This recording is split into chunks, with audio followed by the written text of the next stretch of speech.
Africa's animal oasis.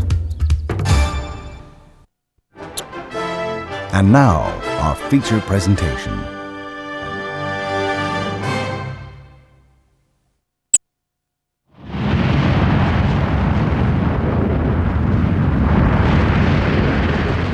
The heart of Africa surges with life.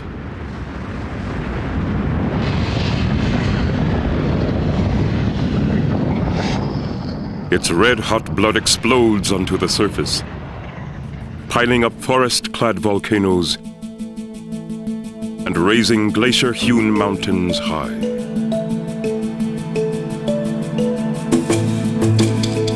Clouds gather about their shoulders, pulling rain from the skies and watering a vast floodplain covered by rainforest.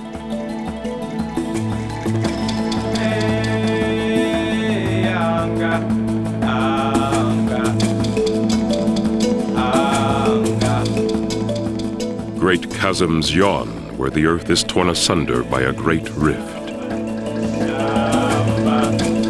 Rainwater spills off the highlands, descending by spectacular leaps to the deep places of Africa's heart.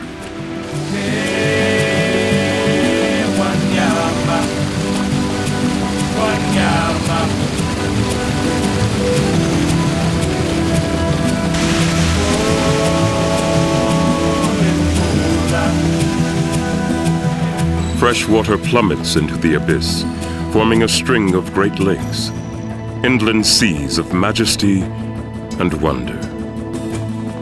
The greatest of them all is Tanganyika. For 10 million years, this cauldron of creation has been brewing new life. From small brown fish have come a treasure trove of living gems, each dancing to a different beat, living every lifestyle you can imagine, and many which you can't. As diverse as they are, they share a common concern for their young, which they've taken to extravagant extremes.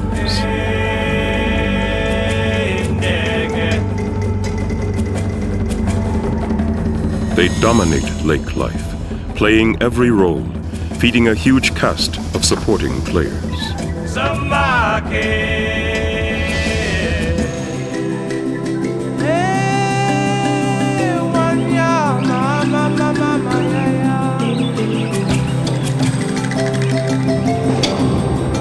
Tanganyika is home to one of the evolutionary wonders of the world.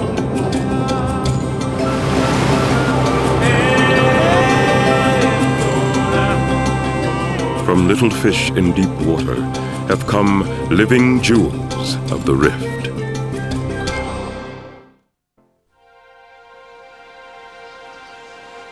Lake Tanganyika is a 400-mile-long tear in the fabric of Africa.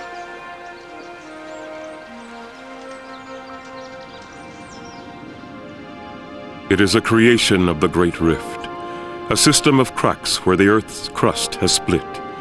The Great Rift sprawls across Africa's living heart, stretching 3,500 miles along faults where tectonic plates are splitting the continent. Mountains soar where molten rock wells up. Valley floors fall away, creating a necklace of lakes. Tanganyika is the largest of these, forming a border between 4 nations. It's perhaps the oldest and certainly the deepest lake in Africa. The earth yawned and Tanganyika grew. It has slowly filled with sediment, which covers its bottom in a layer nearly 3 miles thick. Still, it is almost a mile deep, but its depths are lifeless, devoid of oxygen and well beyond the reach of light.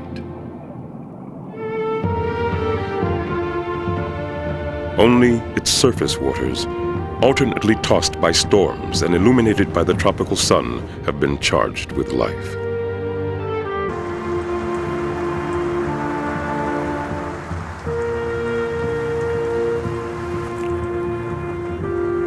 As soon as the lake was born, the forces of evolution began molding new creatures especially suited to life here. Early colonizers came from the rivers which filled the lake. Among them were ones that millions of years later would come to dominate it. Tanganyika's new masters were not as powerful as the crocodile, nor as adorable as the otter, but they were destined for success. They were unassuming little fish called cichlids, and they became everyone's favorites.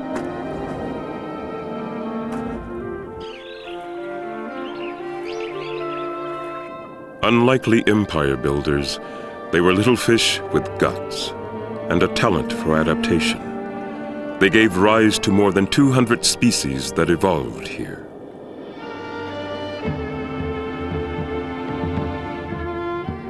The Cichlid Empire is built on intelligence, adaptability, and a surprising degree of parental care for their young. No one knows when the first cichlids appeared here, but they found few competitors. Tanganyika was the empty stage upon which they performed their evolutionary wonders. Random mutations provided the raw material out of which new species were fashioned. From simple forebears, more specialized cichlids arose, each with its own way of life. The largest of them all, the emperor cichlid, is as long as your arm, 5,000 times the size of the smallest cichlid, which is no bigger than your thumbnail.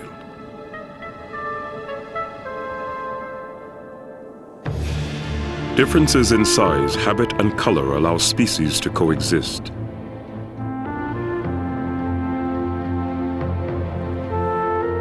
Color is surprisingly important. Cichlids use it to distinguish one species from another.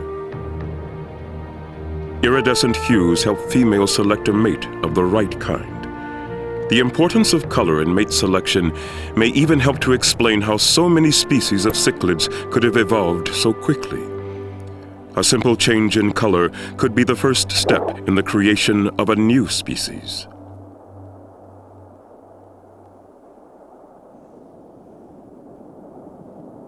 Different kinds of rock-grazer cichlids are distinguished by different colored bands. Here, they're red and white. Rock grazers don't like to leave the protective cover of their rocky lairs. The creation of a sandy beach, piled here by a storm, can split a single population in two and restrict movement between the groups for years.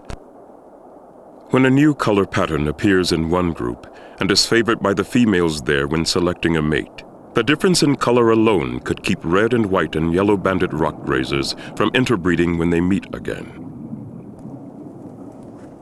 Adaptable jaws have also helped the cichlids create new species.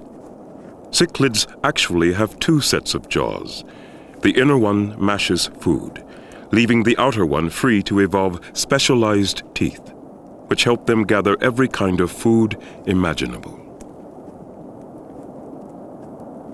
Fine-toothed rasps are for grazing algae. Interlocking spiked teeth arm this barracuda cichlid. Miniature chisels provide precise picking for a goby cichlid. And no small fish could wriggle free from the spine-toothed trap of a mackerel cichlid. But the function of some teeth is hardly to be believed. This fish is a predator.